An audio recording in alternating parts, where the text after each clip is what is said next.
같은 경우에 특히 이제 그 근골격계 환자분들을 많이 보다 보면은 추나요법이라 해가지고 환자분들의 몸의 골격을 잡아주는 그런 교정요법을 저희가 직접 시행을 하고 있습니다.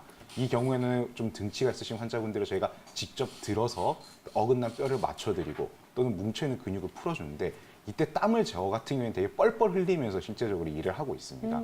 그렇기 때문에 그런 측면에서 본다면 오히려 대사 소모성이 저희는 좀 더 높지 않을까라는 생각을 저는 좀 하고 있습니다. 인슐린 저항성에 대해서 좀 더 살펴보면요.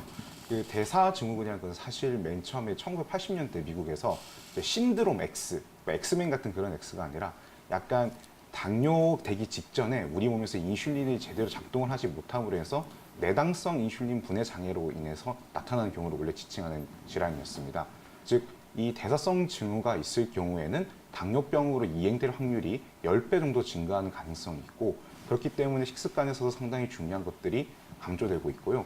특히 술, 치맥, 아까 왕성호 아나운서님 말씀해 주셨던 치맥이 사실 저희 이제 지질이나 이런 것들을 많이 올려주고 또 그거를 먹으면서 스트레스를 푼다고 하지만 사실 밤 늦게 또 술자리를 가시다 보면은 잠 사이클이 깨지고 그로 인해서 스트레스가 계속 더 쌓이기 때문에 오히려 스트레스에 인해서 인슐린이 제대로 분비가 안 되는 경향성이 좀 나타나고 있습니다.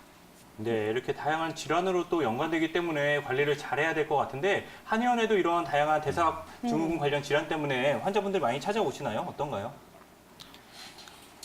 좀 찾아오시는 경향성이 좀 많습니다. 네. 특히 보면 요즘 이제 베둘렘이라고 해서 예, 아무래도 좀 복부 비만에 대해서 많이 좀 관심을 남자분, 여자분 다 가지고 계신데 그 베둘레 같은 경우에도 저희가 대사성 증후군을 진단하는 기구로서 남자 같은 경우에는 90cm 이상, 여자 같은 경우에는 80cm 이상일 경우에 저희가 이제 대사성 증후군의 위험 요소로 보고 있고 아무래도 뭐 병원에 가지 않고 스스로 확인하는 것으로서는 1차적으로 이제 베둘레를 보는 게 가장 정확하지 않을까 싶습니다. 술과 함께 또 맛있는 안주, 고열량 안주들을 좀 빼놓을 수 없잖아요. 이러한 것들을 좀 피하고 잘 즐길 수 있는 방법들 어떤 것들이 있을까요? 그 방금 이제 아나운서님께서 말씀하셨던 네. 그런 이제 팁 같은 게 사실은 우리 조상들도 꽤 고민을 많이 했던 거는 것 같습니다. 네. 그러니까 동의보감 같은 경우에도 저희가 보면은 저녁에 야식을 하지 말라고 허 선생님이 거듭 강조를 많이 하고 계세요. 그래서 실제적으로 저희가 야식을 가급적으로 안 먹는 게 좋고 만약 먹게 된다면은 저녁을 차라리 좀 안 먹고 뭐 술자리를 가신다는 식으로 해서 총 이제 저녁 때 들어가는 내 몸에 들어오는 섭취량 자체를 줄이는 게 필요할 것 같고 술 같은 경우에도 보면은 허준 선생님께서도 3잔 이상 웬만하면 먹지 말라고 강조를 많이 하세요. 왜냐하면 그 이상 먹게 되면 이제 술이 술을 부르는 경우가 많이 있기 때문에 가급적이면 이제 의식적으로 서로 다 약속을 하셔서 우리 내년부터 다이어트도 해야 되니까 가급적 술을 딱 3잔만 하고 안주는 그나마 좀 칼로리 낮은 걸로 가볍게 1차에서 하자. 이게 가장 좋지 않을까 싶습니다. 근력 운동을 통해서 근육을 쌓아보는 거는 어떨까요? 아주 좋은 제안을 해주신 것 같으세요, 네. 아나운서님께서. 특히 이제 인슐린 저항성이 있을 경우에 우리 몸에서 인슐린을 가장 많이 처리하는 근육이 어딘지를 생각해 보면은 허벅지 근육이 가장 처리를 많이 합니다. 그래서 실제적으로 좀 등치가 있으시고 살집이 있으시더라도 허벅지 굵게가 굵으신 분들은 생각보다 인슐린 저항성이 낮은 경향성을 많이 보이고 계세요. 그렇기 때문에 운동은 특히 이제 요즘 이제 약간 남자분들 같은 경우 특히 정력을 많이 생각을 하시면서 스쿼트나 런지 같은 거 많이 하시는데 그와 같이 허벅지를 좀 강화해 주시는 운동들을 좀 하시면 좋고 염 원장님 아까 말씀하셨던 거에서 조금 더 보충을 하면은 실제 식습관 같은 경우에도 규칙적으로 하시는 게 꽤 중요하다고 생각을 합니다. 왜냐하면 인슐린 저항성 같은 경우에는 이게 식습관 사이클이 깨질 경우에는 인슐린이 떨어져야 되는데 갑자기 또 음식물이 들어가면 다시 또 곡선이 떨어지지부터 위로 올라가는 경향성이 있기 때문에 그것을 같이 식이랑 약간 허벅지를 키울 수 있는 운동을 병행을 하면은 가장 좋지 않을까 싶습니다. 과연 꼭 수술을 받아야 하는 경우인지 아니면 좀 시간이 지나면서 관리만 잘하면 또 다시 괜찮아질 수 있을지 이걸 진단하는 좀 판단 기준을 알고 싶거든요. 어떻게 알면 좋을까요? 예, 그거는 환자분의 증상에 따라서 저희가 좀 판단을 하는 게 필요할 것 같은데요. 네. 우선 수술이 필요하지 않은 경우에는 아까 이제 장 원장님 말씀해 주셨던 것처럼 이제 정상형으로 생긴 반월상 연골에서 파열이 있을 경우에는 상대적으로 그렇게 파열이 심하게 되지 않기 때문에 우선적으로 수술을 좀 반드시 고려할 필요성은 없다고 저희가 판단을 많이 하고 있고요. 그다음에 무릎에 보면 이제 여러 인대들이 또 같이 있습니다. 이제 십자인대가 되게 유명한데 이 십자인대 파열이 없이 약간 반월상 연골의 약간 변연부 바깥쪽으로서 살짝 파열이 있을 경우에도 수술을 고려하지 않고요. 또한 이게 연골 같은 경우에는 겉에 있는 부분은 혈관에서 작용을 하기 때문에 영양분 공급이 됩니다. 그렇기 때문에 그런 혈성 변형부 부분에서 파열이 있을 경우에는 또한 수술을 고려하지 않고 우선 보존적 치료를 먼저 생각하고요. 그다음에 손상이 얼마 되지 않은 지금 환자분처럼 한 2주 정도 됐을 경우에는 우선적으로 좀 보존적 치료를 1차적으로 고려해 볼 수가 있습니다. 또한 그리고 등척성 운동이나 여러 보존적 치료, 침 치료, 약침 치료, 부항요법 이런 것들을 했을 때 환자분이 좀 증상이 개선되는 경우가 있을 경우에는 1차적으로 수술을 고려하지 않습니다. 이와 반대로 수술을 고려해야 되는 경우에는 일단 이제 환자분들이 일상생활이 잘 되지 않고 스포츠에 제한이 있고 여러 작업 등의 제한이 실제적으로 있어가지고 아까 말씀해 주셨던 것처럼 무릎이 펴지지 않고 딱 락킹이 돼가지고 딱 고정되는 그런 경우에는 일상생활을 하실 수 없기 때문에 반드시 수술을 하셔야 되고요. 그다음에 일상적인 그런 여러 과정들, 운동에 제한이 있을 경우, 그리고 앞서 여러 이제 보존적 치료들을 양방이나 한방에서 다 해봤을 때도 반응이 없을 경우에는 관절경 수술을 고려하는 것이 필요할 것으로 생각됩니다.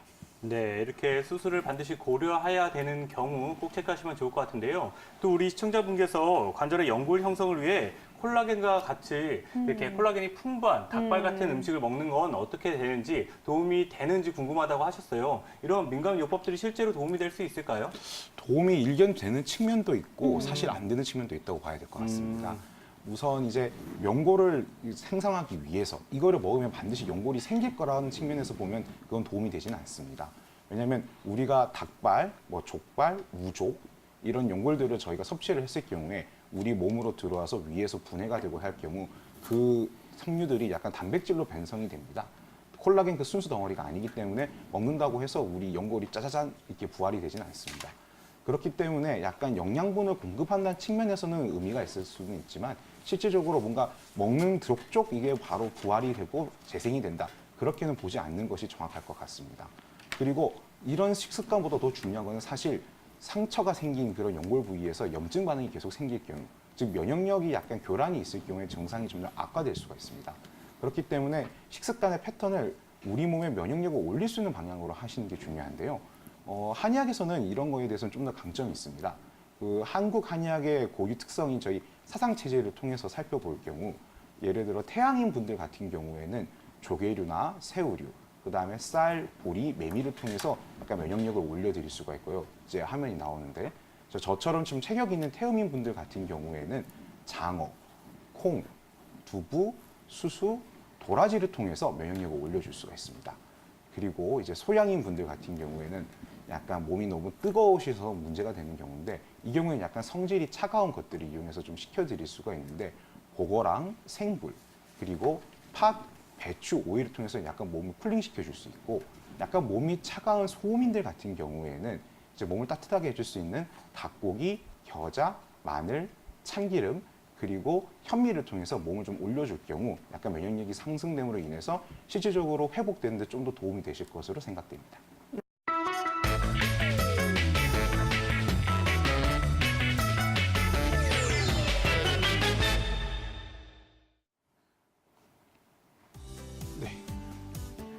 안녕하세요. 건강한의사의 김태준입니다. 오늘 제가 드릴 꿀팁은 요즘 환절기에 저희가 많이 주의를 해야 될 질환, 감기에 대해서 한번 살펴보려고 해요. 감기 같은 경우에는 열이 나고 으실으실 추운 오한이 있으면서 약간 기침, 가래, 콧물, 그리고 모기 부음으로 해서 하는 인후통들이 같이 일어나고 있습니다. 이와 같은 감기는 사실 우리 모든 사람들이 이런 환절기 때 잘 걸리는 질환이기 때문에 그 주의점에 대해서 저희가 한번 살펴보는 것이 중요할 것 같습니다. 감기 같은 경우에는 주로 좀 주의해야 될 연령층이 있는데요. 첫 번째는 약간 어린이층이 좀 주의를 해야 되는 것이 있고 두 번째는 노년층이 좀 주의를 해야 되는 게 있습니다. 두 연령층의 공통적인 특징은 면역력이 약하다는 것입니다.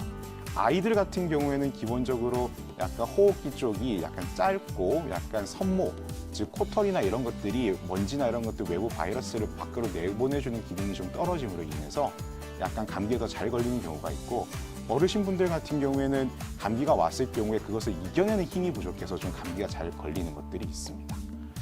감기 같은 경우에 왜 저희가 중요시 해야 되는지를 또 살펴보면은 감기가 걸렸을 경우에 세 가지 질환이 좀 주로 많이 발생하는 경우가 있습니다. 첫 번째는 이제 중이염입니다. 특히 어린이들 같은 경우에 감기에서 중이염으로 넘어가는 경우가 많은데 그 이유는 이제 귀랑 코가 붙어 있습니다. 그 통로가 있는데 아이들 같은 경우에는 그 통로가 조금 연약한 구조물로 돼 있어서 좀 감기 걸린 다음에 중이염으로 약간 병발하는 경우가 많습니다. 그리고 또 비염과 축농증 같은 경우에도 감기가 걸리심으로 인해서 발생하는 분들이 많은데 특히 처음에는 그냥 단순한 코감기를 여기셨다가 그거에 적절한 치료 시기를 놓칠 경우 비염으로 되고 그 비염에서 더 넘어가서 축농증, 우리 부비동, 얼굴에 4가지 부비동이 있는데 그 부비동 쪽으로 염증이 생김으로 인해서 코질환이 생길 수도 있습니다. 그리고 가장 중요한 것 중에 하나가 폐렴으로 넘어가는 것입니다. 특히 이제 노인분들 같은 경우에 감기에서 폐렴으로 넘어가시는 경우들이 많은데 그 이유가 아무래도 처음에 감기가 걸려서 한 일주일에서 길어도 한 보름 정도에서 딱 이겨내셔야 되는데 그것을 못 이겨내고 계속 기침 가래를 할 경우 가래를 뱉어내는 힘이 부족해짐으로 인해서 그게 안으로 쌓일 경우 폐렴으로 될 가능성이 높습니다. 그렇기 때문에 감기를 쉽게 여겨서는 안 됩니다. 이와 같은 감기에 대해서 한의학적으로 어떻게 저희가 치료를 할 수 있을지 살펴보면은 이제 한의학적 치료는 예상외로 침이라는 것을 저희가 사용하고 있습니다.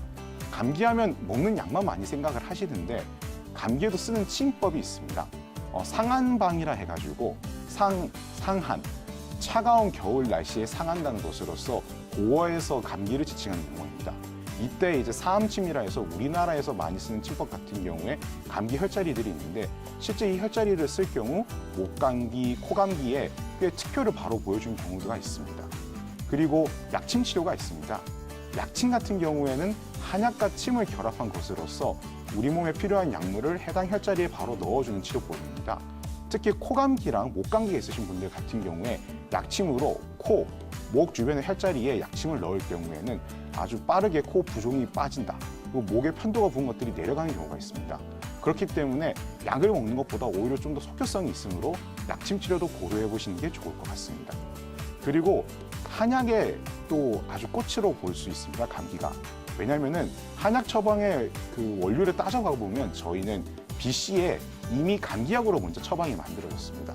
그렇기 때문에 코감기, 목감기, 몸살 감기, 이와 같은 설사 감기까지 웬만한 감기에 대해서 한약 처방들이 꽤 준수한 효과를 내고 있기 때문에 실제적으로 한번 사용해 보시고 경험해 보시는 게 좋을 것 같습니다. 그럼 이와 같은 감기, 치료를 하면 되겠지만 가장 좋은 거는 예방을 하는 게 제일 중요하지 않을까 싶습니다. 예방법 같은 경우에는 우선적으로 감기가 걸리지 않는 환경을 만들어줘야 됩니다. 일단 습도 같은 경우에 한 40에서 60% 정도의 적정 습도를 유지해야 되는데 너무 건조할 경우 오히려 비강이나 이런 데들이 마름으로 인해서 감기가 더 잘 걸리는 경우가 있습니다. 그리고 온도 같은 경우에도 너무 일교차가 심할 경우 오히려 감기에 잘 걸릴 수가 있는데 바깥 온도랑 한 5도 차이 나는 게 한 18도에서 22도 정도 사이로 해서 온도를 유지하는 것이 또 중요합니다. 그리고 감기를 할 때 기침하는 에티켓이 중요한데 내가 감기에 걸렸을 경우에 막 밖으로 이렇게 하지 마시고 살짝 입을 가리고 돌리셔서 기침을 하는 에티켓이 중요합니다. 또한 손과 발을 깨끗이 씻는 게 중요한데요. 아무래도 손과 발을 안 씻은 상태에서 코랑 입을 나도 모르게 무의식적으로 만질 경우 감기에 걸릴 확률이 높아집니다. 그리고 마지막으로 면역력이 떨어지면 감기가 잘 걸리기 때문에 음식물을 충분하게 섭취를 잘 하면서 몸이 건강해지도록 유지하는 것이 중요할 것 같습니다.